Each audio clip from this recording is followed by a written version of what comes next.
Detienen a abogada en el caso IPS. Rosa Concepción Colmán fue detenida en el caso IPS. Según los datos, firmó 2 adendas al contrato de los quirófanos, modificando plazos y formas de pago en favor a la empresa encargada. El Ministerio Público emitió varias órdenes de detención a expresidentes y exdirectivos. Intentó quemar el auto de su hermano. Un nuevo hecho de violencia familiar se registró en el barrio Amboicaé de Encarnación. Un hombre fue detenido luego de agredir a su hermano, destrozar su automóvil e intentar incendiarlo. El sospechoso tendría problemas de adicción. Médicos confirman huelga general. El Sindicato Nacional de Médicos confirmó una huelga general desde el 24 al 28 de agosto tras una reunión con autoridades. Sostienen que las condiciones actuales del sistema de salud requieren respuestas urgentes por parte del gobierno. 13:06 en la República del Paraguay, 25 grados la temperatura a estas horas en Asunción. Es un gusto, un placer. Bienvenidos a Primera Edición. ¿Cómo le va, don Carlos? Señora Jamie, ¿cómo anda? Pero muy bien, ¿y usted? Qué gusto, qué gusto. Bien, bien, disfrutando de las postrimerías del calor. Sí. Ahí nada más, porque se viene un fin de semana. Sí, yo ya comencé por las dudas a aclimatarme con un matecito esta mañana. ¿Sí? Con tecito, sí, las bebidas calientes vienen súper bien en esta temporada. Después se viene una tarde de cocido con pajarito. O sea, no, ayer yo le bajé 3 así al hilo, ¿verdad? Eso. ¿Cómo se dice? Espectacular. Hoy me parece que vamos a estar por ahí porque el tema está bastante intenso, señoras y señores, más todavía cuando se trata del Instituto de Previsión Social. Se va a ampliar todo esto, va a caer más gente. ¿Qué pasa con los consejeros que firmaron, por ejemplo, estas adendas y una serie de cosas? Todo don Silvio Cuevas está ahí esperando, dentro de un ratito nos va a contar todo, ¿verdad? Bueno, entonces rápidamente ya te cuento cómo va a estar el tiempo hoy. ¿Qué nos dice meteorología para lo que resta de la jornada de hoy acá en Asunción y cómo se viene ya rumbo al fin de semana? Fin de semana que se anuncia un proceso paulatino de descenso de temperatura. A estas horas, ahora siendo las 13:07 en Asunción, 25 grados la temperatura, parcialmente nublado el cielo. La sensación 26, la humedad del 67%, vientos del nor-noreste a 13 kilómetros por hora. Ojo con esto, a la tarde, lluvia. Se anuncia lluvia para la tarde, la máxima 27, calorcito todavía. A la noche persiste esta inestabilidad, entre 21 a 24, 24 a 21 la temperatura, y mañana podríamos arrancar con una mínima estimada de 19 grados y el cielo cubierto. Vamos a patear el extendido hacia el fin de semana que nos señala de la Dirección de Meteorología. Jueves mañana, lluvia. Jornada lluviosa para mañana, 19 la mínima, 30 la máxima. Y esto se va a repetir el viernes, pero ya con una mañana fresca, porque se estima arrancaríamos con un promedio de 13 grados la temperatura y una máxima de 18. Si hay vientos del sector sur el viernes, todavía no sabemos, pero si hay, esto podría incluso bajar hasta 10. Pero sí se habla de precipitaciones. No así el fin de semana, sin lluvia, pero un descenso de la temperatura. 12 de mínima para el sábado, 25 de máxima, y para el domingo 13 de mínima, 19 de máxima. Y a partir del lunes, lo decía acá Eduardo Mingo, director de Meteorología e Hidrología, que a partir del lunes podríamos tener incluso temperaturas por debajo de los 10 grados. Y eso va a llegar también acá. Un hecho punible tiene la calidad de autor y después están los cómplices. El Ministerio Público a partir de ahora va a analizar si es que existen cómplices. Los documentos que fueron proveídos a la Fiscalía hoy día sirven de base para la imputación.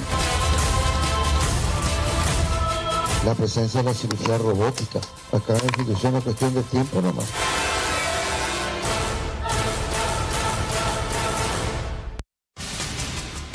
Fue interceptado este vehículo ahí en el kilómetro 4. Uno de los desconocidos subió al volante y vino hasta abordar la mercadería que transportaba esta camioneta. ¿Qué ustedes estaban transportando? Celulares. Todos celulares. Sí. 100 celulares aproximadamente de la marca iPhone. Sí, iPhone. Procedimos a la incautación del vehículo utilizado para perpetrar el hecho. Tenemos una persona detenida. Es el vehículo, no existe duda para nosotros. Ingresaron dos sujetos descendieron de una motocicleta. Ingresaron acá en el local Bristol. Ellos salieron del local, tuvieron un enfrentamiento acá con el personal. Presumiblemente el de atrás, el que estaba como acompañante, recibió un disparo de arma de fuego. Y atención con la gripe que está circulando en este momento porque puede llegar a ser bastante grave. De hecho, cualquier gripe puede llegar a ser grave si uno no se cuida. Pero atención porque la Dirección General de Vigilancia de la Salud confirmó 39 fallecimientos por enfermedades respiratorias en las últimas 4 semanas, en el último mes. Ninguno de ellos con la vacuna antigripal aplicada. Se registraron más de 25.000 consultas por la enfermedad tipo influenza a nivel nacional, con 1.508 hospitalizaciones, de las cuales 16% requirió terapia intensiva. Y pensar que todo empezó como una gripe. Los grupos de riesgo son los menores de 2 años, el 29% de los casos, y los mayores de 60 años, que corresponden al 28% de los casos. Los virus más detectados son el sincitial respiratorio, el rinovirus, la influenza, también H3N2. Estas muertes se suman a un total de 157 en lo que va del año. Según la campaña de invierno 2026, solo el 24% de los niños menores de 3 años y el 26% de los adultos mayores de 60 años recibió la vacuna.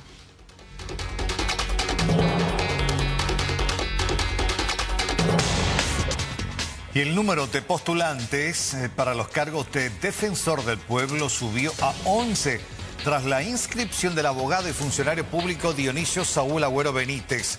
Entre los candidatos recientes destacan Guillermo Ortega Brites, ex juez penal, Óscar Gil Vargas, médico cirujano, y Natalia Sosa, actual defensora adjunta especializada en derechos humanos. También se registraron Mónica Villalba, jefa de la Corte Suprema, junto a Alex Benítez, Alicia Alvarenga, Gilberto Maldonado, Alejandro Magno Castillo, Federico Genes e Isidro Miño. Los aspirantes provienen de diversas áreas del sector público y judicial, buscando liderar la institución.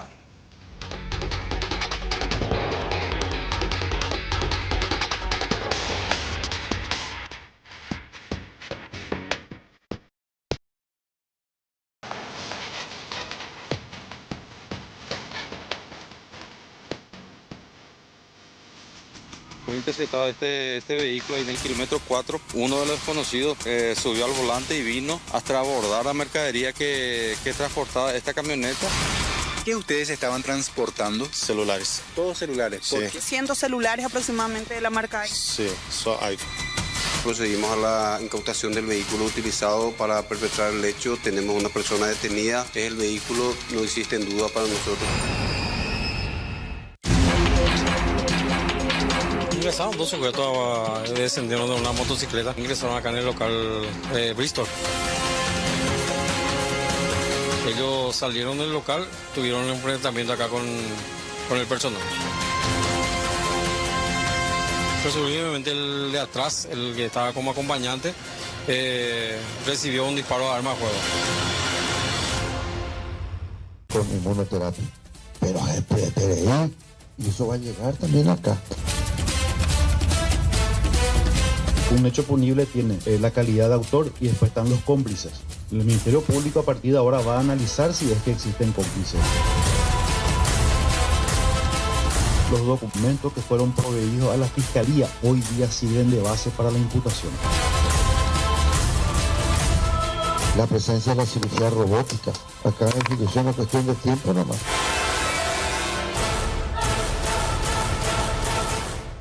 Bueno, vamos a abordar este tema que tiene que ver con la tremenda y multimillonaria lesión de confianza que investiga el Ministerio Público de hoy, bueno, hablar de los quirófanos fantasma del IPS, ¿no? Hay que bautizarle de alguna manera para que recordemos el caso, ¿verdad? Y cuando nos hagamos referencia a esto. Y para hablar de este tema justamente está el doctor Silvio Cuevas, que lo recibimos también aquí. Muchas gracias por estar con nosotros, don Silvio.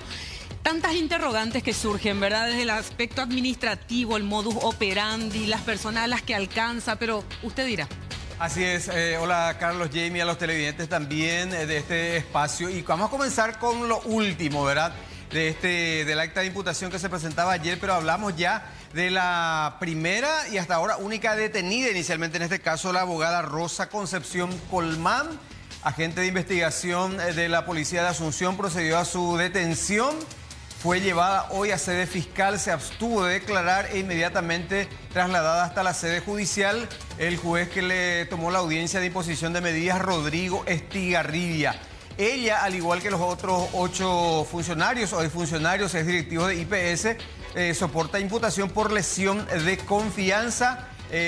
No obstante, ya el juez Rodrigo Estigarribia hace instantes decretó su libertad ambulatoria. Va a seguir ligada a la causa del proceso penal, pero va a litigar en libertad. Ofreció una garantía real, dicen, de 500 millones de guaraníes.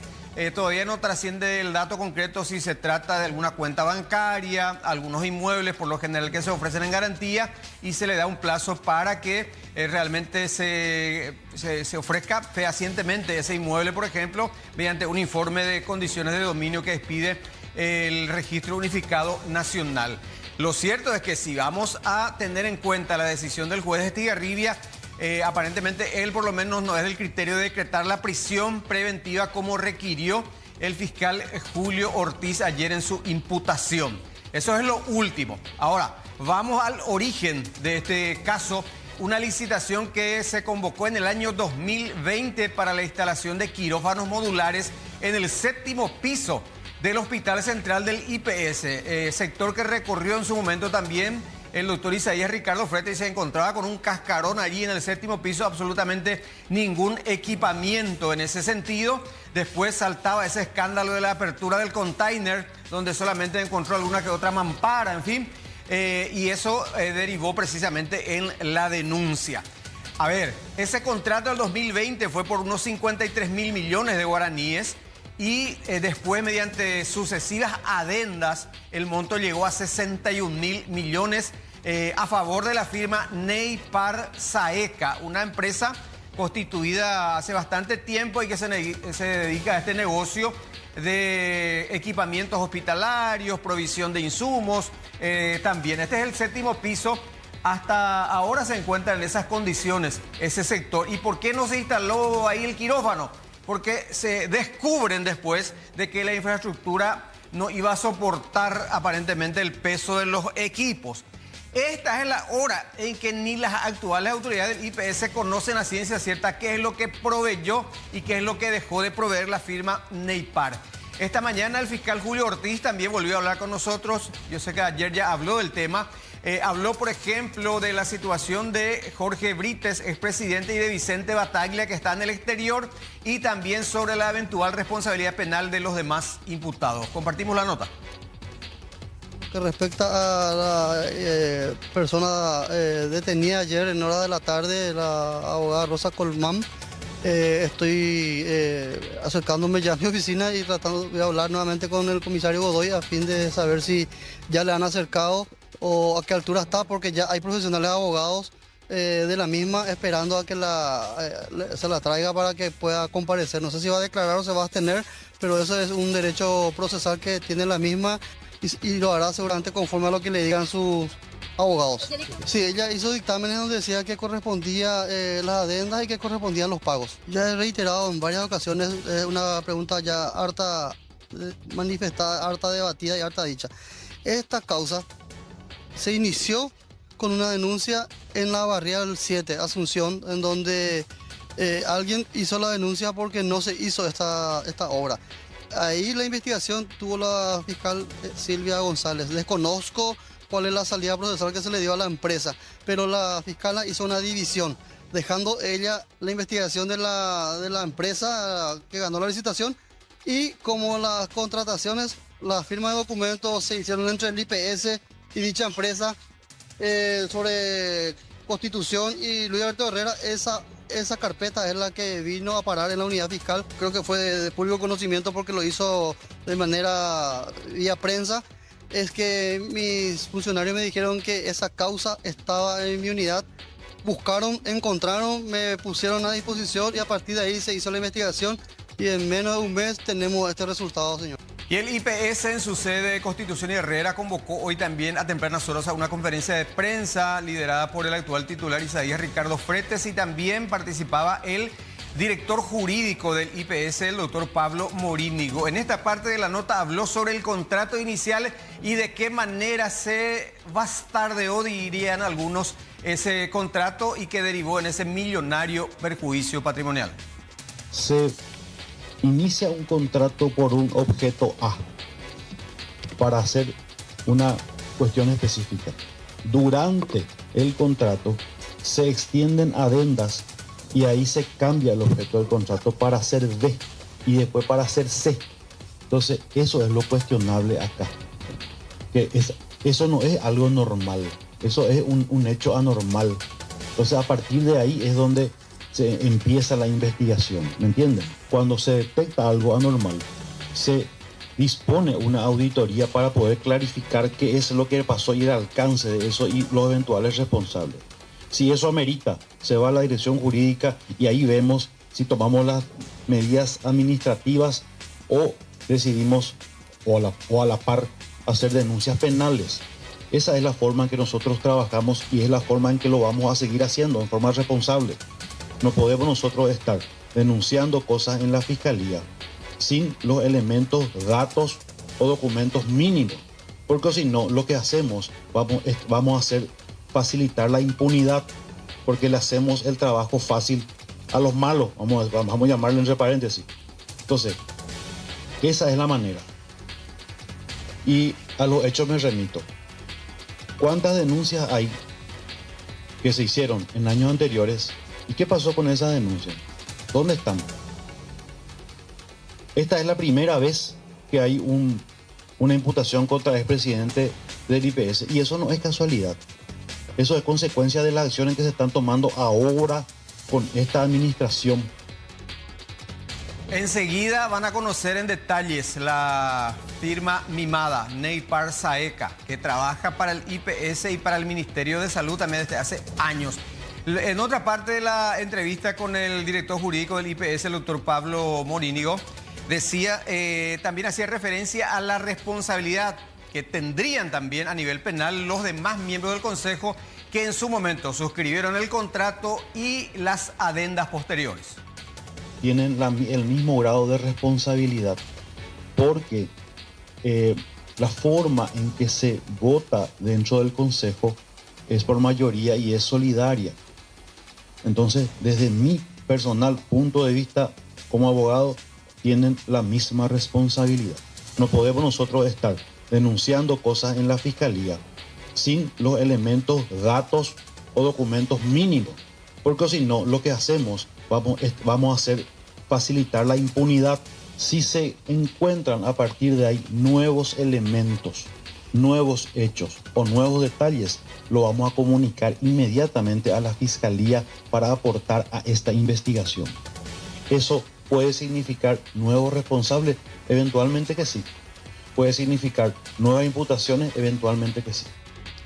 Bueno, y en coincidencia, compañeros, con la imputación fiscal, el proceso judicial que se inicia en torno a este millonario contrato, también hoy hablaron desde la Contraloría General de la República, dando cuenta que entre el 2019 y el 2025, el órgano Contralor presentó sendas denuncias por un perjuicio para el IPS, atiendan la cifra, $200 millones.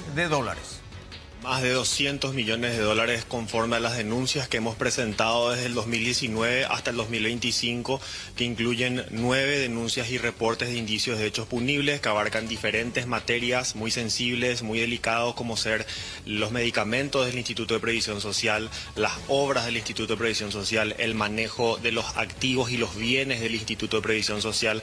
Estamos hablando también de aspectos relativos al pago de las jubilaciones. Encontramos, por ejemplo, algunos casos de pagos que se hicieron a jubilados, personas ya fallecidas, dinero que no se llegó a recuperar nunca, sin establecer un sistema de recupero ni también ninguna trazabilidad al respecto de ese tema.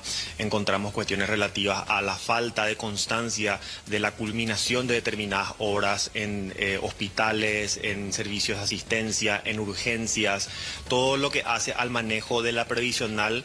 Ahora mismo tenemos, al margen de todos esos reportes y denuncias, más de 50 personas trabajando, 50 auditores más todo lo que tiene que ver con la asesoría jurídica, la dirección de control gubernamental y las demás unidades de apoyo. Se ha dado una prioridad institucional al IPS y como prueba de ello justamente lo que mencionaba antes. En los últimos 10 años antes del 2019 no se presentaron denuncias sobre el Instituto de Previsión Social. Nosotros presentamos denuncias casi todos los años y por montos muy elevados que superan los 200 millones de dólares. Las denuncias no necesariamente mencionan a una persona, porque pueden mencionar un proceso administrativo o un hecho que podría comprometer el patrimonio público, que podría ser un hecho punible, y como resultado de la investigación fiscal de la profundización se detectan los nombres y se hace el deslinde de las responsabilidades. Pero particularmente en alguna de las denuncias que presentamos sobre IPS sí hay concreta y precisamente nombres de responsables en niveles administrativos, en mandos medios de IPS, pero también a los miembros del Consejo Directivo. Bueno, hay 38 auditorías ahora en marcha respecto a contratos del IPS. Y hablando de contratos, volvemos a hablar de la firma Neipar Saeca, cuya página web vamos a presentar ya a continuación, donde se ofrece todo tipo de prestaciones en materia de salud para el sector público y privado, Carlos y Jaime. Exactamente. Importante aclarar que esta causa en sí, la de lesión de confianza que está investigando el fiscal Ortiz, se desdobló. Sí. ¿Qué significa? Que él está investigando a todos los miembros del Consejo, a los ex altos funcionarios y a los 2 expresidentes. Pero como esto se baila de a dos como el tango. Por supuesto. Está la empresa privada que tendría que haber proveído, montado, instalado. La gran proveedora. Sí. Exacto. No solamente IPS, Salud Pública también aparece en la lista de En el 2015 ya empezó las contrataciones. Después te cuento, acá tengo. Sí. La fiscala Silvia González, de la Barrial 7. Ella es la responsable de investigar esta causa que tiene que ver con la empresa. Sí. Empresa donde Claudio Alberto Escobar Brizuela aparece como el fundador y directivo de este conglomerado denominado Grupo NIC, NIC, Neipar International Corporation, que incluye firmas como Neipar S.A., Sevima S.A., por ahí les salta y les suena, y Kaizen Energy S.A. Y esta vez, a través de este grupo, se ha consolidado como uno de los principales proveedores del Estado, obteniendo adjudicaciones multimillonarias. Tal cual. En IPS, Ministerio de Salud Pública, el Poder Judicial y el Ministerio Público. En el historial que aparece, cuestión simplemente de poner, googlear, y te salta todo el historial de Escobar y Brizuela. Investigaciones por supuesta estafa y extorsión laboral. Caso Sevima S.A. Sevima es una gran proveedora de servicios de limpieza. Trabajadores de limpieza en sedes del IPS, la Fiscalía y el Poder Judicial denunciaron en reiteradas ocasiones ante el Ministerio Público haber sido obligados a firmar recibos e informes contractuales por montos superiores incluso al salario mínimo, mientras que en la práctica cobraban 1.100.000, 1.700.000. Lo que el doctor Isaías Fretes ¿cuántas limpiadoras se le detectó? acercaban a él en sus recorridos? También denuncian la Fiscalía de funcionarias de limpieza que presentaron formal denuncia ante el Ministerio Público en Alto Paraná y Caguazú por presunta estafa y extorsión. También aparecen supuestos direccionamientos y anomalías en licitaciones públicas, en anomalías contractuales con IPS. Las empresas del grupo, como Sevima y Neipar, han sido objeto de auditorías e investigaciones internas por presunto direccionamiento de pliegos de bases y condiciones en licitaciones de servicio de limpieza, mantenimiento y provisión de insumos y equipos. Es más, te complemento nada más, Carlos. Dirección Nacional de Contrataciones Públicas, DNCP, el año pasado aplicó a Neipar una suspensión con el Ministerio de Salud de sus contratos por 6 meses, que ya venció también en junio pasado. Se le prohibía ya contratar con el Ministerio de Salud, a pesar de la existencia de contratos por alrededor de 89 millones de dólares, donde también se han señalado cuestionamientos e irregularidades. Es una empresa muy, muy conocida. Aparece pagos sin contratos y demoras. La Dirección de Auditoría del IPS y la Contraloría han observado procesos de contratación y desembolso aprobados bajo esquemas irregulares o prórrogas bajo investigación. El caso de las adendas. Exactamente, que la propia institución de manera interna había recomendado no prorrogar, no más adendas. Sin embargo, bajo la aprobación de la asesoría jurídica, por eso estaba presa la señora, ella autorizó y recomendó que sí continúen las adendas. Inconveniente con la provisión de equipamientos, abandono y retiro de bienes. Autoridades del IPS denunciaron públicamente el abandono de equipos como placas solares, compresores y tanques de oxígeno, esto ya más reciente, en el predio del Hospital Central por parte de Neipar S.A. tras disputas contractuales e intimaciones cruzadas con la previsional. No, es un festival de... Sí. También hubo problemas con el Hospital Nacional de Itagua, de Salud Pública, por la provisión de sistema de oxígeno. También hubo ahí una... Esta empresa acumula 34 contratos públicos con el Estado desde hace muchos años, de los cuales 18 son con IPS. Bueno. Ahí tenemos. Vamos a ver... Los 89 millones que decía don Silvio. La están buscando la fiscal de la causa para ver en qué circunstancia está esta investigación. Pero, digo, se desdobló Ortiz por un lado, es funcionario de IPS, y la empresa, en este caso, que tendría que haber instalado el piso 7 con quirófanos de primer nivel, hoy está lleno de escombros. Y agregar también, en la página web aparece una dirección de Neipar en el edificio, en el piso 19 del edificio del Círculo Paraguayo de Médicos, ahí sobre el 25 de mayo. Sí. Sin embargo, en una nota que remitió en estos días el IPS a Neipar, ya aparece otro domicilio en otro exclusivo edificio en la zona ya del eje corporativo de Asunción. Así es que aparentemente se mudó o tiene otras oficinas en otros edificios bastante exclusivos de nuestra ciudad capital también. El doctor Vicente Battaglia, a través de su abogado Arturo Daniel, hizo decir de que él está en Italia y que se va a poner a disposición de la justicia. Tiene que retornar en los próximos días a nuestro país y vamos a ver también si se amplía la lista de imputados por parte del fiscal Julio Ortiz respecto a los otros consejeros una vez que él acceda a esas actas de consejo. Ahí tiene que ver quiénes votaron también a favor de estas cuestiones. Ahí está. ¿Y quién es el que está fuera del país? Vicente Battaglia. ¿Cuántos viajes tuvo? Más de 200 aproximadamente. Desde hace varios años. No sé, cada tanto tiene que renovar su pasaporte. Sí. Porque se le termina la hoja rápido. Termina la hoja. Sí, el mío venció sin usar la hoja. Bueno. Vamos, bueno, gracias, doctor. Hasta la próxima. Gracias. Un gusto.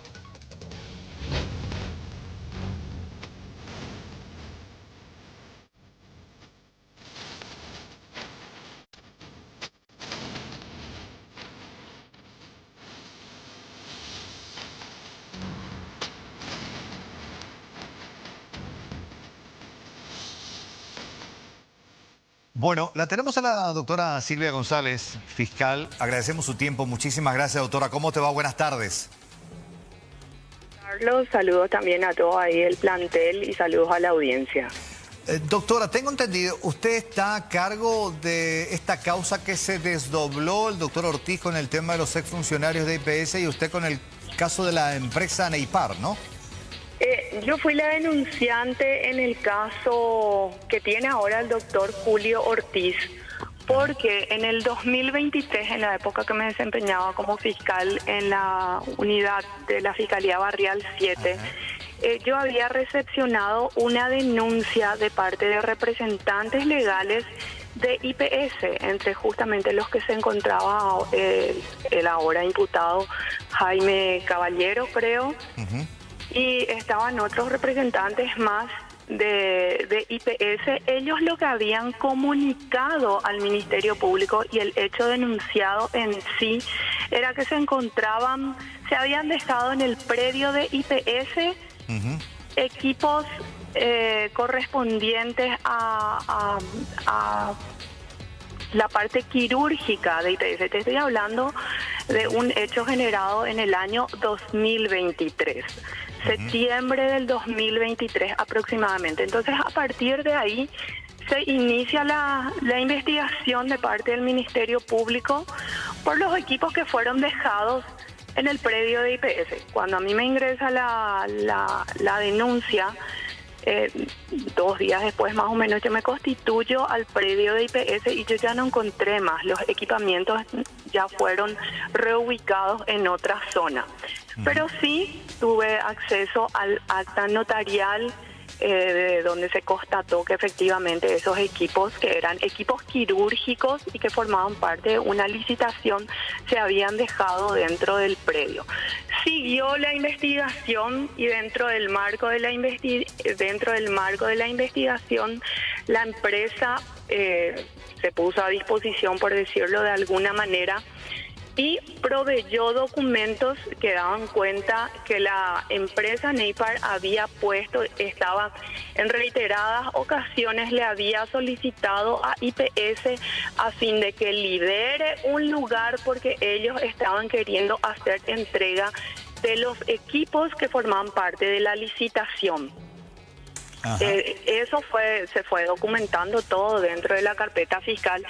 Lo que finalmente nosotros pudimos verificar es que la empresa estaba queriendo cumplir en ese momento con lo que le correspondía en ese tiempo a la licitación y estaba queriendo hacer entrega de eso. Verificamos que justamente el obstáculo en aquel momento era la cuestión edilicia de IPS, que no tenía las condiciones como para soportar todo el equipo que tenía que ingresar en el 7º piso de la previsional, de la institución, te voy a decir, del edificio de IPS. Eso tenía que ser instalado dentro del 7º piso y la estructura edilicia no iba a poder aguantar, pero aún así, IPS no podía recepcionar, pero tampoco le liberó un espacio, y por eso es que la empresa finalmente se va y le deja en cumplimiento con la licitación, se va y le deja en el predio. Claro. ¿Usted era fiscal o sigue siendo fiscal, doctora? Perdón. Yo sigo siendo fiscal, pero actualmente yo ya no estoy más en la barrial, yo estoy en la parte de delitos económicos actualmente. Pero usted fue la que recepcionó en principio ese hecho, esa comunicación de que se habían dejado esos equipos en el predio de IPS, y ustedes van a poder hacer la verificación porque fue también un hecho que en aquel momento se dio comunicación en los medios de prensa. Acá lo que también se investiga el tema, perfecto, recibimos el pedido de IPS, estos equipos se constató de que no se podía, se dejó allí, pero igual se fueron aplicando adendas que ellos le dieron trámite y curso. Bueno, por eso justamente es que yo hago la denuncia correspondiente por la causa que ahora se imputó. ¿Usted fue la responsable de esa denuncia, de esas adendas reiterativas? Dentro del marco de la investigación, justamente es que yo detecto que se había pagado una parte, después se hicieron otras adendas, después se hicieron adendas con relación a la adecuación edilicia. Ya eran cuestiones más complejas con relación al hecho denunciado dentro de mi carpeta fiscal. En mi causa, los denunciantes eran los representantes de IPS. Entonces yo dije, espera un poco, acá veo que hay pagos irregulares que se están haciendo que considero que no corresponden. También me llamó la atención de que la empresa sí había, y sí se verificó, que trató en varias ocasiones de poner eso a disposición, de poner el equipamiento a disposición. Lo hicieron por nota, solicitaron por favor se libere un lugar, solicitaron que una persona sea la designada para poder recepcionar eso. IPS era la que no le estaba recepcionando. No recibía, pero generaba más adendas. Sí, entonces estamos hablando del 2023 y también estamos hablando de una época de cambio de administración. Y esa causa continúa, usted sabe que colega... Finalmente yo termino cerrando esa causa porque el hecho denunciado en mi unidad, que era la cuestión de los equipos dejados en el predio de IPS, yo encontré que la empresa sí quiso poner a disposición, te estoy hablando octubre del 2023, y ahí, una vez que continuó la investigación, llega el mes de abril más o menos, y ahí, teniendo ya todos los otros documentos que hacen a contrataciones, pude verificar, estas son cuestiones que hacen a una licitación. Consideré que tenía que ser investigada de manera separada ya al hecho que yo estaba investigando, entonces ahí formulo la denuncia correspondiente. ¿Qué fiscalía, qué colega suyo está investigando el caso de Ipara? caso de Neipar, en aquel momento se cerró. Ajá. Porque hasta ese momento estamos hablando de que el contrato estaba todavía abierto y seguía vigente. O sea que eso se tenía que continuar cumpliendo. Lo que nosotros en ese momento notamos fue que efectivamente la empresa estaba poniendo de su parte como para poder cumplir el contrato. Y por eso cerramos la investigación. O sea, tampoco se investigó el tema de la licitación específicamente porque la denuncia consistía en los objetos que se dejaron, en el equipamiento que se dejó en el predio. Ya, perfecto. Bueno, doctora, muchísimas gracias por su tiempo, por tratar de entender, pero creo que ahora, ayer hablábamos con el doctor Ortiz, que está en esta causa de lesión de confianza, le preguntábamos, bueno, acá IPS...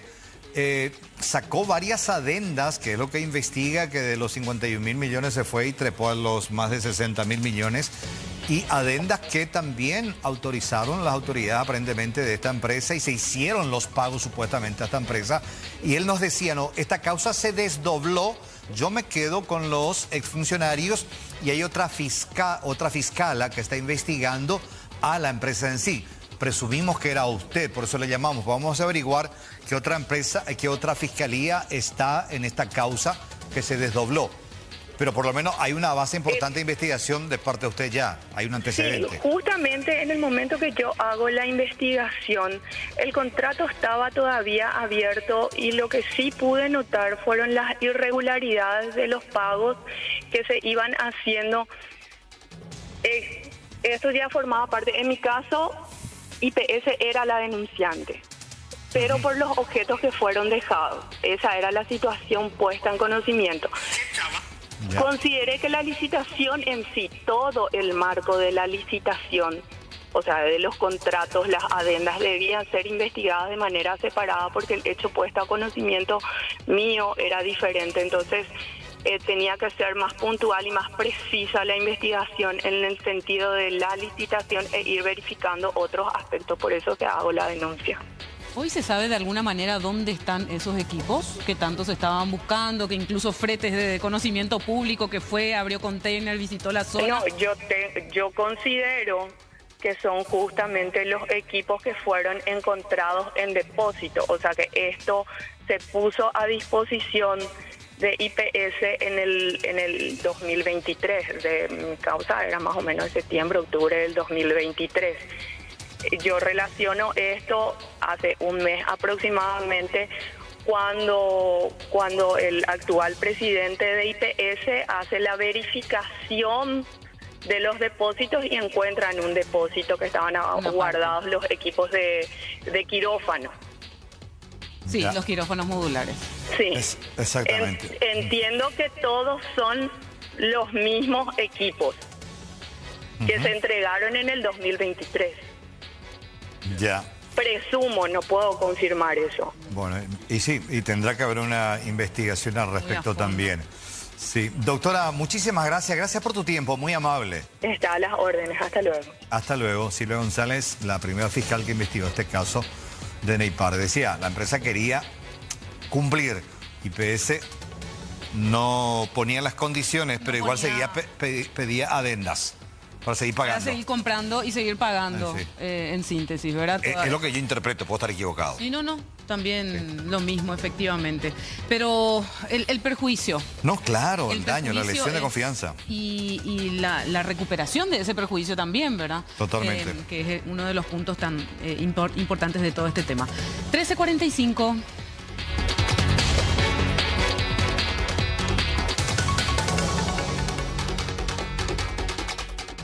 Hablando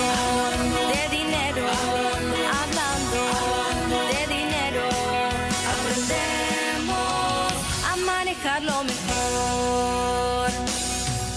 En mi GPS financiero, que se llama presupuesto, de previo, supuesto, supongo, previo a que pase, supongo lo que va a pasar, entonces yo me ubico dónde estoy. Esa es mi ubicación actual. ¿Cuánto gano? Bueno, ¿cuánto de verdad gano? Porque lo que dice mi papelito de certificado de trabajo o mi declaración de IVA es un dinero que yo no veo. ¿Cómo que no veo? Y no veo. tengo, supuestamente dice que gano 5, pero me descuentan IPS, me descuentan, asociación de empleados, uniforme, uso del comedor, te descuentan, tenés que pagar el impuesto, el IVA, ¿sí? Por lo tanto, de eso que dice, ¿cuánto de verdad llega a tu bolsillo? Ese es el monto que le vamos a llamar ingreso neto, pero no tan rápido. Antes de calcular que el dinero realmente llegue a tu bolsillo, vas a descontar la primera cuenta a pagar. No es opcional, es tu prioridad. Por lo menos el 10% de lo que ganás tiene que ser para tu vos del futuro. Tu vos del hoy no puede gastar esa plata. Esa plata es para tu vos del futuro. Por lo tanto, ahora tengo el monto supuesto de mi salario, menos mi aporte a jubilación y salud, menos 10% de ahorro. Ingreso neto. Ese ingreso neto es el que vos tenés que poder calcular. Si ganás 5, tu ingreso neto es 4. Porque 500 se fue para IPS y 500 se te fue para tu ahorro. ¿Cuánto te queda? 4. 4 es tu ingreso neto, con el que tenés para hacer frente a todos los gastos del mes. Tenemos que aprender a calcularlo, o si no nos equivocamos. Sigamos hablando de dinero, que así aprendemos a manejarlo mejor. Hablando de dinero, fue presentado por... Bueno, un local asaltado en la zona de Ñemby y ya estamos en contacto con Alexis Aveiro, que está ahí del otro lado con toda la información. Alexis, vamos contigo. Bueno, y con una imagen de la consecuencia, ¿no? Porque si recuerdan el episodio de esta mañana, esa peluquería fue prácticamente objeto del daño colateral, pues durante la persecución, cuando los delincuentes salían y escapaban ante la reacción rápida, inmediata de la policía, hubo disparos y uno de ellos impactó contra el vidrio templado de ese local 9 de agosto Héctor Oró. Ya ahora se procede a la reparación y eso tiene un costo efectivamente.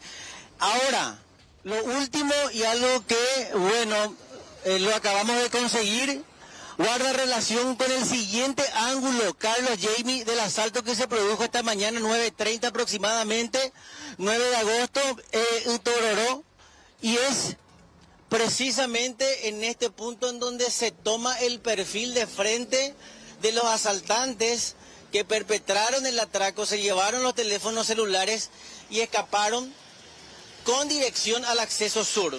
Es decir, por lo menos en esta esquina no tomaron un rumbo o hacia San Antonio o retornando hacia Villa Elisa. De hecho, acá era contramano, es contramano.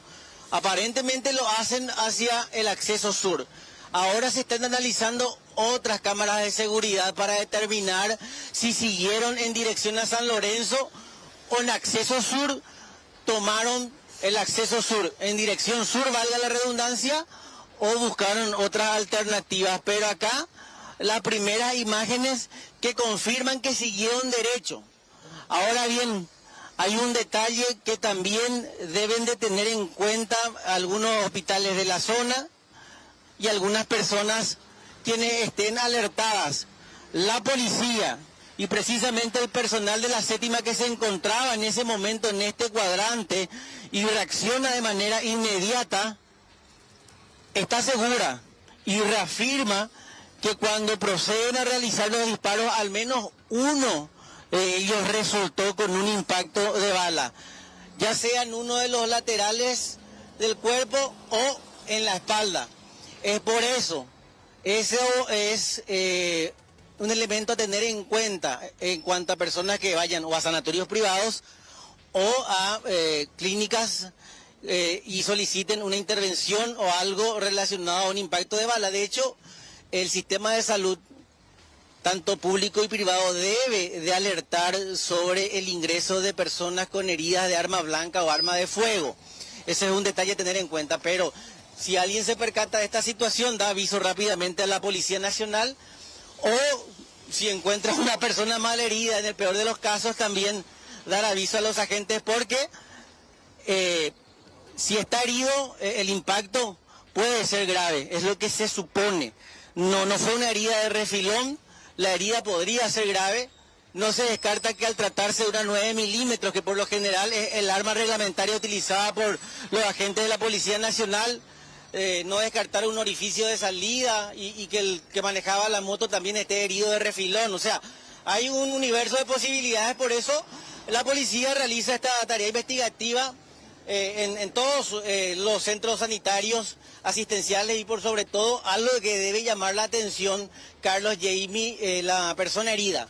Esta en específico porque podría tener heridas o en la espalda o en algunos de los laterales, precisamente en el sector en donde se produjo el disparo, que sería en el lateral izquierdo, más o menos, o en la espalda, si es el disparo que se produce ya cuando está en circulación, pero cuando estaban muy cerca, cabe destacar, esa reacción policial fue efectiva en el sentido de que, si ustedes notan la primera imagen de Carlos, Jamie, el policía comienza a disparar cuando ya estaba muy cerca del objetivo. Claro, se da en movimiento y a bordo de una motocicleta, eso reduce la capacidad de tiro muchas veces, sin embargo, acá se habla de un delincuente herido. En lo que va del año, este es el segundo caso llamativo. Ustedes recordarán que en esta zona también se produjo otra reacción efectiva de los agentes de la séptima cuando intentaban asaltar aquella joyería a inicio de este año. Hubo una reacción porque trabajan por cuadrantes y también en ese entonces se dio de baja a un asaltante. Es decir, son temerarios los delincuentes que quieren perpetrar sus atracos en este sector del centro de la ciudad de Ñemby, muy cerca de un establecimiento educativo. Ese es otro detalle a tener en cuenta. Siempre cerca, Carlos, de una escuela, de un colegio, vas a tener cerca una patrullera o un policía vigilante. Así que realmente por eso muchas veces se dieron muchas reacciones efectivas, porque están en donde tienen que estar los policías y es el caso de la ciudad de Ñemby, Carlos, Jamie. Sí, Alexis, viendo estas imágenes, lo que precisabas es muy notorio. El policía estaba a 1,5 metros, 2 como mucho, y ahí vemos los asaltantes que logran escapar a bordo de la motocicleta. Ahora lo que no se sabe si es le hiere al acompañante o al conductor. Eso no se presume que el herido es el acompañante, se presume que el herido es el acompañante, pero por la distancia del tiro no se descarta que el otro también esté de refilón o una herida, un orificio de salida que después haya impactado contra el que conducía también. Muchas gracias, Alexis, por la información. Hasta la próxima. Hasta en cualquier momento. Y atención con este caso, se trata de un hombre, un joven en realidad, de 23 años nada más, Derlis Ignacio Torres Álvarez. Él fue detenido el martes por agentes de la Comisaría Novena Central de la zona de Limpio. Él cuenta con antecedentes por reducción y fue denunciado por su propia madre de 60 años por violencia intrafamiliar. Según los datos aportados por la policía, el detenido llegó a su casa bajo los efectos de estupefacientes y empezó a agredir a su madre e incluso la amenazó de muerte. La denuncia se radica en la dependencia policial. Él queda detenido y mientras estaba haciendo la denuncia, otra persona le reconoce y dice, pero ese entró a mi casa y acá está el video que estamos viendo. Pero vamos a ver la nota. Recepcionamos acá en la oficina de guardia sobre un hecho de violencia intrafamiliar, código rojo, en el sentido de que la víctima manifestó que su hijo llegó a la casa aparentemente en estado de ebriedad y muy nervioso. Tuvieron una discusión acalorada y posteriormente su hijo en este caso le amenazó a la madre.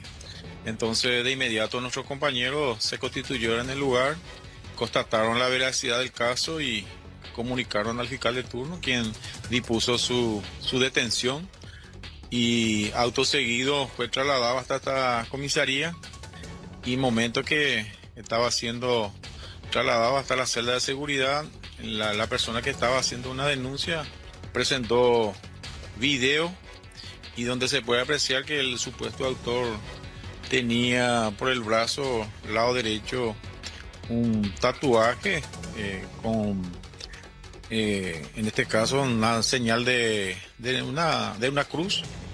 Entonces se verificó su video y se trata de la misma persona que coincide con sus características físicas y amplió la denuncia. La víctima, él manifiesta que este sujeto ingresó dentro de su vivienda y se apoderó de una gran cantidad de bebida alcohólica y embutidos. Tiene una despensa. En este caso, la persona detenida tiene 2 antecedentes, que es reducción y hurto agravado. En otra información destacada, uniformados del Departamento Especializado de Lucha contra la Trata de Personas detuvieron a un ciudadano argentino. Tiene 24 años. Esto en el marco de una investigación por presunto hecho de abuso sexual en niños. El procedimiento se realizó en el kilómetro 8 Mondaú de Ciudad del Este. Esto ocurría ayer. De acuerdo con la denuncia, el hecho habría ocurrido el viernes de la semana pasada, cuando el hombre presuntamente aprovechó que se encontraba a solas con su sobrino de 9 años para abusar de él. Realizamos un procedimiento sobre la detención de un ciudadano de nacionalidad argentina que había sido sindicado por un hecho de abuso sexual en niños. ¿La víctima sería su sobrino? Sí, así mismo, la víctima sería su propio sobrino. Él aproximadamente ya está tipo 7 años más o menos en el país, pero él iba y venía en Argentina y que también solía trabajar en bares y pizzería, pero era un poco inestable el tema de trabajo de esta persona porque cambiaba constantemente de lugar. Y finalmente él pudo ser ubicado aquí en Paraguay. Sí, así mismo, en el kilómetro 8, Lava Mondaú. ¿La víctima está en Argentina o está en Paraguay? No, la víctima está en Paraguay. Ya se realizó las contenciones necesarias el día de ayer y está con los familiares.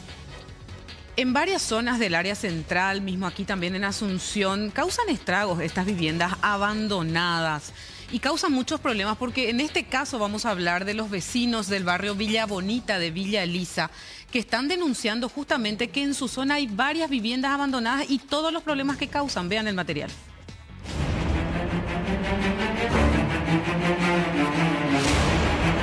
El puente muestra importantes daños en su estructura y quienes transitan por el lugar aseguran que representa un peligro constante para peatones de la zona. La situación se agrava por la gran cantidad de residuos acumulados en el cauce y sus alrededores, lo que además de generar malos olores, favorece a la proliferación de insectos y otros focos de contaminación. Y hace el puente para mí que hace cuestión de, no sé si es 15 años, 10, 15 años tenemos este puente, porque anteriormente teníamos un puente así, de madera, pero era finito así, donde aquella vez se cayó una criatura de esa vez que se optó por hacer este puente, ¿entendés? No es la primera vez que caen en este lugar personas. No. La vez pasada, no me acuerdo cuánto tiempo hace, se cayó un señor, pero como te digo, y llegó a fallecer el señor, pero no precisamente por la caída, sino por otra cosa, ¿verdad? Se internó, pero ya varias personas.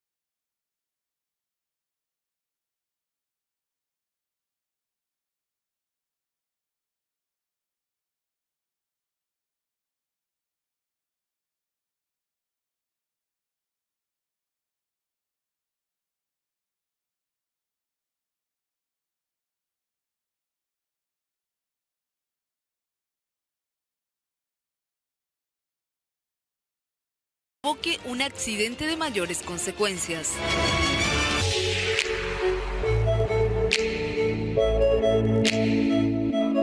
El Ministerio del Trabajo, Empleo y Seguridad Social recientemente dictó la resolución 195-2026. Es importante que conozcamos esta resolución, no solo para los trabajadores y empleadas, sino que también para las empresas, porque el cumplimiento de la misma en la elaboración de protocolos y líneas de acción justamente para la prevención, el seguimiento y la investigación en caso de denuncias de violación, de acoso sexual o de discriminación, tienen como obligación el de ser incorporados al reglamento interno o a las normas corporativas de la empresa. Toda empresa que tiene más de 10 trabajadores tiene la obligación de incluir en su reglamento interno in extensa la resolución ya citada. Es importante que recordemos que en ese protocolo está establecida la manera de cómo debe realizarse la denuncia y sobre todo qué debe contener esa denuncia a los efectos de que la misma sea considerada. La denuncia deberá contener, entre otros, los siguientes antecedentes: identificación de la persona afectada con su nombre completo, número de cédula de identidad y un medio de contacto, teléfono o correo electrónico. Identificación de la persona o personas denunciadas y sus cargos. Descripción del vínculo laboral entre la persona afectada y la persona denunciada. Relato de los hechos que denuncian con indicación aproximada de fechas, lugares, formas de manifestación de la conducta y, cuando existan, posibles testigos u otros elementos relevantes de pruebas. Esta no es una opción para las empresas, es una obligación de gestión eficiente y responsable. Muchas gracias.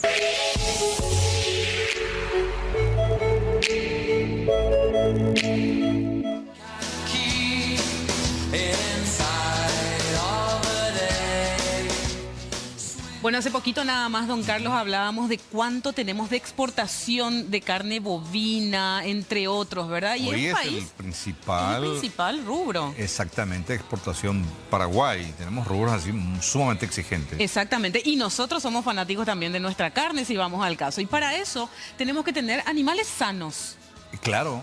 Totalmente de acuerdo. O si no se cae el negocio, nos caemos nosotros, todo detrás de esto. Sí. Y vamos a hablar justamente sobre una medicina realmente muy interesante y vamos a ya establecer contacto porque está aquí el doctor Héctor Machado Morales. Él es cubano.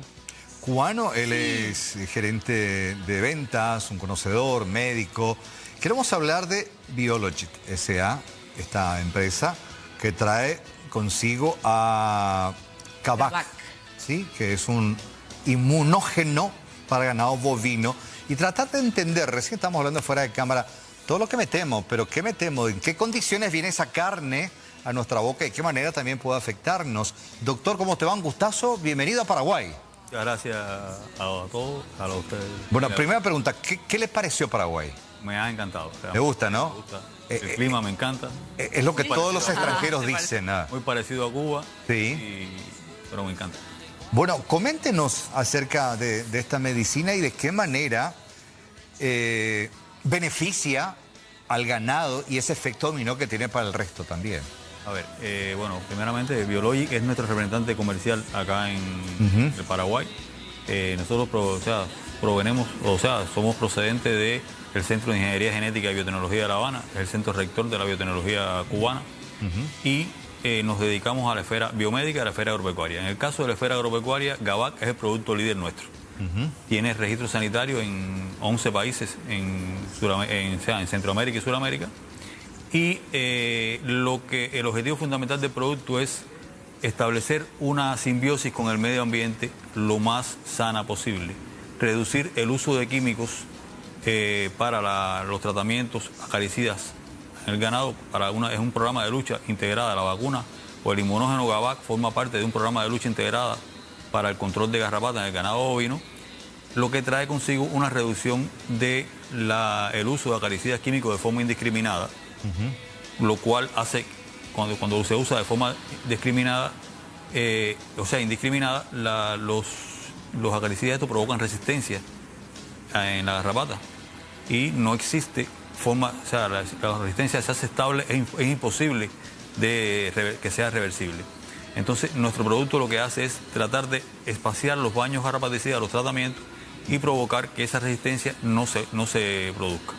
En Sudamérica, de forma, o sea, ya está establecida la multiresistencia a varios principios activos químicos, por lo tanto, no hay, o sea, los baños acaricidas, los productores lo hacen cada 7, 14 días, y hasta menos, donde violan toda lo que dice el productor o el que produce el químico que se debe hacer. Y hacen otras cosas que el programa trata de, como para buscando un mejor manejo, lo logra revertir. También reduce el uso de antibióticos y fármacos para control de enfermedades transmisibles por garrapata, porque al haber menos garrapata hay menos posibilidad de transmisión de babesiosis, la tristeza bovina, como ustedes le llaman acá, que es la piroplasmosis, que también hace zoonosis en el humano. Y también se reduce el costo en el productor para tratamientos acaricidas, porque lo que hace es usa menos acaricidas y se logra una carne, una leche, derivados de la carne y de leche, no son orgánicos, pero sí son más sanos, más ecológicos, porque tienen menos químicos. Y en cuanto a lo que ustedes conversaban de la parte de exportación, existen leyes para la trazabilidad de químicos y fármacos en carne, leche y derivados, que cuando hay un uso indiscriminado de productos químicos, todos los que, hay parámetros que no son viables, no son permisibles, y los contenedores se rechazan. Claro, sobre ese punto, tengo entendido, me acabas de decir que es poco o nada, o casi nada, el residuo que este medicamento puede dejar en carne y leche. No. ¿Qué peso? No deja residuos. Por eso, no deja residuos. Por eso, no deja residuos. Ahora, ¿qué peso tiene ese factor precisamente, no dejar residuos en carne ni leche, en las exigencias actuales del mercado internacional de la carne? En las exigencias actuales, proponen una mínima concentración de residuales químicos y antibióticos en carne y derivados, o leche y derivados. Este producto lo que hace es que ayuda a que esto no ocurra, y la carne y el derivado de la carne, la leche y los derivados de la leche sean comercializables sin problema ninguno. Otra de las cosas es, en caso de los antibióticos, que cuando uno trata para la tristeza bovina, lo que usa es oxitetraciclina prácticamente como antibiótico, que es verdad que actúa sobre el protozoario, pero esa oxitetraciclina se excreta a través de la leche. Cuando no se purifica, no se pasteuriza la leche o se toma, y en el campo es normal que se ordeñe la vaca y se tome directo, eso va a la leche, pero también en la misma lactancia materna, cuando hay consumo de leche con oxitetraciclina, es capaz de transmitir a través de la lactancia materna a la recién nacido, la madre, y también es lo que después conocemos como que hay resistencia a la tetraciclina, oxitetraciclina en humanos. Interesante. Impresionante. No, y hablando, lo que quiero rescatar nomás lo que él decía con respecto al medio ambiente y la seguridad sanitaria, digamos, de las personas que manejan y están en el ámbito agropecuario. En ese sentido, cuando hay una infestación de garrapatas, por ejemplo, empiezan con los acaricidas, decías, ¿verdad?, tradicionales, y vos tenés que alejarte completamente porque es complicado, digamos, ¿verdad? Eso es algo interesante, porque cuando uno, ¿qué se hace cuando se baña con el químico? Hay una metodología para bañar, y eso el ganadero o el que trabaja en la finca no lo cumple. O sea, primero no se protege con el químico. El químico va al ambiente, pues si lo haces por aspersión o por purón, eso se inhala, eso en el aire. Pero lo más preocupante no es eso. Cuando uno está bañando, siempre hay un niño o dos niños sentados o viendo o ayudando, pero normalmente están sentados en el muro de donde está la tranquera, como usted le llama acá. Corral. Y no se tiene en cuenta la velocidad del viento, el sentido del viento, y esos son aerosoles que van inhalando y al final es tóxico, porque todo químico es tóxico. Y lo que también el químico en la piel es tóxico, eso pasa a sangre. ¿Y esto es inocuo para el ser humano? No es inocuo. O sea, es totalmente dañino al ser humano, es tóxico. Es complicado, digamos. Y Gavac también, digamos, funciona no solamente para el ganado vacuno u otros animales. A ver, nosotros estamos trabajando en estos momentos en el Centro de Ingeniería Genética en nuevas formulaciones para...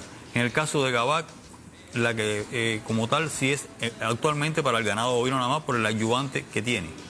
Que el ayudante que tiene no es permisible, o sea, no en el caso del equino no se puede usar porque no se metaboliza con un ayudante oleoso. Estamos haciendo otros desarrollos que nos permitirían lograr una mayor diversificación del producto. ¿Y a partir de qué edad del bovino se recomienda? A partir del mes de edad. Aplicación. A partir del mes de edad. ¿Y hay algún tipo de requerimiento de manejo en cuanto a la administración de esta medicación? Vacunar toda la masa bovina del predio. A partir del mes de edad. Qué interesante. O sea, porque no hacemos nada con vacunar una parte y dejar otra, porque las garrapatas, eso no se va a dañar por ósmosis ni por difusión. La garrapata tiene que subir al ganado para absorber los anticuerpos presentes en la sangre bovina y dañarse la proteína, o sea, el intestino, que es de donde sale el antígeno. Una de las cosas que tiene que acabar es que la garrapata nunca va a ver este antígeno de forma natural, por lo tanto, biológicamente nunca va a haber resistencia ante la vacuna. Ya. ¿También segura para las vacas preñadas? Sí. Ahí lo que es bueno aclarar que en el ganado que está, o sea, puede usarse sin problema ninguno en cualquier estado reproductivo del animal, en cualquier edad. Pero en el caso de una vaca que está preñada o a término del embarazo, nosotros recomendamos que si el ganado no es manso, no hacerle el tratamiento, porque el estrés sí provoca aborto, el estrés sí daña. Y entonces tratar de que el animal en esa etapa no se estrese por un problema de que no haya pérdida del embarazo. Pero si el ganado es manso, sin problema ninguno, no hay efecto. No hay efecto de rechazo, no hay nada de contravención que nos permita no decir que no se debe usar. Hay estudios, hay más de 40 o 50 artículos en revistas internacionales referentes al tema. Y bueno, la propuesta es que lo insertemos acá a través de Biology en el mercado paraguayo y demos una alternativa de solución. No es la solución porque no es la panacea, pero es una alternativa de solución a la alta infestación de garrapatas y la problemática que traen las garrapatas para el ganado bovino y para la salud humana. En el caso de nuestros productos, todos los productos del centro van enfocados a una sola salud, como precepto de nuestro trabajo. Y acá veo, por último, ¿verdad?, una característica muy interesante que le va a interesar a los productores. Mejora la rentabilidad de la producción de carne y leche. No, totalmente. Sí, mejora la rentabilidad en la producción de carne y leche porque aumenta la productividad. Un animal estresado con garrapata disminuye la producción de leche en 1.5 litros en 15 días aproximadamente y 15 kilogramos de carne en 15 días por altas infestaciones de garrapata. Al no tener garrapata o disminuir la población de garrapata sobre el animal, también evita el estrés y el animal se convierte mucho más. Es necesario recalcar que el 95% de la garrapata está en el pasto. El 5% solo está en el animal. Los acaricidas actúan sobre el que está en el animal, pero no actúan sobre el pasto. Gavac sí tiene las dos funciones. Bueno, un gustazo, doctor Héctor Machado. En la próxima vamos a hablar del estrés del animal y de qué manera ese estrés repercute en la carne. Tal cual. Súper interesante. Sí. Doctor, un placer. Bienvenido a Paraguay. Ojalá disfrute de su estancia. Gavac ya está en los principales negocios, ¿no? A partir del 10. A partir del 10 de agosto, ¿sí? A partir del día de San Lorenzo. Va a estar ya a disposición de los grandes productores. Muy interesante realmente y principalmente también el tema de la rentabilidad y de qué manera eso sirve a los productores. Gavac, inmunógeno para el ganado bovino. Doctor, éxitos. Gracias. Bueno, gracias. Ya venimos.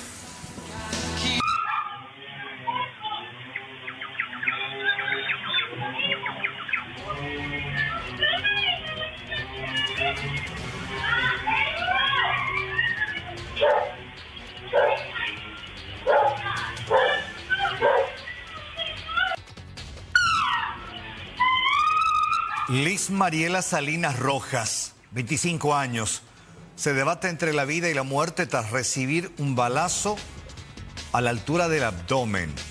Fue sometida a cirugía en el hospital de Santaní y luego derivada al hospital de Itagua, donde continúa en estado crítico. Sobre las circunstancias surgen serias dudas. La versión oficial, la de un disparo accidental por parte del suboficial Wilson Agustín González Ortiz, quien manipulaba irresponsablemente su arma reglamentaria, y la hipótesis de que en realidad podría tratarse de un caso de intento de feminicidio. Bueno, fue el propio agente quien presta servicios a la comisaría 32 de Grebuquá, quien auxilió a la víctima hasta el hospital y allí se dio por detenido y entregó su arma reglamentaria. Fue ante sus camaradas quien dio su versión de lo ocurrido e inicialmente desmienten una relación sentimental entre la joven y el policía. Lo cierto y concreto es que ella se encuentra internada en grave estado. Pero ahora ustedes será Juni, o pese a ser Hakuri Pei Almacén, Hau Pebela será dice no ese papá yo, Wilson ya pi chiqui pese, Hau Pela ese, hace yo, allá no te puede ver, ya o Homai, bueno, hay que hacer más acuerdo, va, eleva. ¿Él o de visita? Él es una de visita, sí, él es una de visita. Pero ahí libre. Y libre. Vamos a ir a vivir, para ella mío. Vamos a ir donde cuál la madre. Si es que sea allí, ahí alta madre, un suerte. No pueda, otra más esa cosa. Ya pienso que cosas fallas. Hoy con agua, no sé cuál. Cuarto. Pero pues se pide cuál, mira, ya pongo ahí. Ni dato para ver, no sabemos eso. Dato para construir la bala por allí. La bala la pide con. Uy, para la bala, yo sé que bueno, han llegado allí policía ver Santaní. Malo o socorrer a Yuke. Ajá, esa será, y luego es así. Pero justamente una, cuya de la desgracia y será un jefe. Oye, pero más se ve, yo se hizo. Bueno, hoy te hace. Hace ya. Pero bueno, ojalá hospital. Que bueno, hospital. No, pero hablando de guay, la me pasa, me pasa solo subir. O me para no estar, o sea, cualquier cosa, yo digo, es a o su tama de llevar de cuñada, tú sabes, cuñada, pero mi sí, como de su hija, algo así de cuello. Pero continúa hoy, la calle de Franco hoy, se cuatro para allí. Y bueno, pero no hay cual, mandala, o cuera hoy, alta vela, de crama, se esté por el cuello. Me voy a pisar su peta para irme así, así. Vamos a tomar la señal de Eunice. Está hablando el candidato a la intendencia. Está con la gente de la Cámara de Anunciantes del Paraguay. Hablamos en general de la digitalización de la Municipalidad de Asunción. Hablamos mucho también sobre la seguridad, sobre los procesos administrativos. Bueno, en general todos los puntos que hacen al movimiento diario comercial de pequeñas, medianas y grandes empresas, lo conversamos acá, así que muy satisfechos realmente con la conversación que tuvimos. ¿Cuál es el mayor desafío hoy en día para la capital y todo lo que sería también? Bueno, sin lugar a dudas, el gran desafío es lo que vivís vos y vive él en su día a día, ¿verdad? Que la ciudad tiene que estar limpia, ¿verdad? La ciudad hoy no está limpia como todos querríamos, el bacheo que digamos a todos nos molesta, y también un poquitito trabajar en seguridad, ¿verdad? Para eso vamos a crear la Policía Municipal de Cercanía. Con respecto a la municipalidad misma como institución, el gran desafío, y creo que va a ser mi gran legado, va a ser la digitalización total de la Municipalidad de Asunción. ¿Qué papel tendrá también el sector privado eventualmente en su...? Bueno, el sector privado va a ser un compañero de trabajo diario, ¿verdad? Yo no veo que la Municipalidad de Asunción pueda cambiar, y la ciudad por sobre todo pueda cambiar sin ir de la mano con el sector privado. El sector privado es quien realmente cambió los últimos años a la ciudad de Asunción, y nos toca ahora a nosotros tratar de acercarnos al gran mejoramiento que le dio a la ciudad del sector privado para poder acompañar el crecimiento, ¿verdad? Cuando hablamos de eso, hablamos de desagüe pluvial, hablamos de mejores calles, hablamos de mejorar el tránsito, hablamos de la seguridad y de muchos otros aspectos. Bueno, agradecemos mucho. Gracias, Camilo. También estamos en este momento, culminó la reunión, esta reunión que estuvo encabezada por directivos y miembros de la comisión directiva y socios también ya de la institución. El encuentro tuvo como objetivo intercambiar ideas, plantear inquietudes también y fortalecer el relacionamiento institucional con quien también se aspira a la municipalidad de Asunción. Y durante esta reunión también se presentó lo que sería la visión para la capital, que se expuso también sus principales propuestas, y por sobre todo cabe destacar que el próximo miércoles está prevista la reunión también con Soledad, que va a estar también dando sus puntos de vista para lo que sería también en torno a la Cámara de Anunciantes del Paraguay, compañeros. Bueno, perfecto. Ahí se despide de Camilo Pérez, que es el candidato a la intendencia a Asunción por el Partido Colorado. Esta propuesta que presenta la Cámara de Anunciantes del Paraguay, donde lleva precisamente sus principales ítems sobre los que va a sustentar su gestión administrativa en el caso que llegue a ser el Lord Mayor de Ciudad Capital. Gracias, Eunice. Buenas tardes. Hasta luego, compañeros. Muy buenas tardes, ¿cómo están? Bienvenidos a Gente y Negocios. El liderazgo y la fuerza del sector agropecuario tuvieron su gran punto de encuentro con el lanzamiento oficial de una nueva edición de Mujeres Protagonistas del Agro. El evento, realizado en el Salón Dr. Germán Ruiz de la ARP, reunió a referentes que impulsan el desarrollo productivo del país.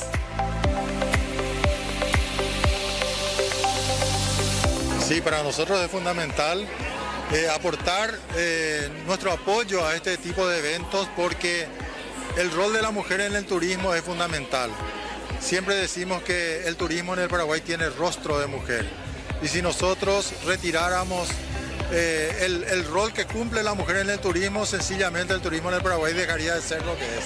Nosotros encontramos una relación directa entre el agro y el turismo, sobre todo en el interior, por su enorme capacidad para complementarse y generar experiencias auténticas para el turista, y al mismo tiempo hacer crecer la economía, dinamizar las actividades, generar empleo y generar esas experiencias auténticas que busca el turista actual.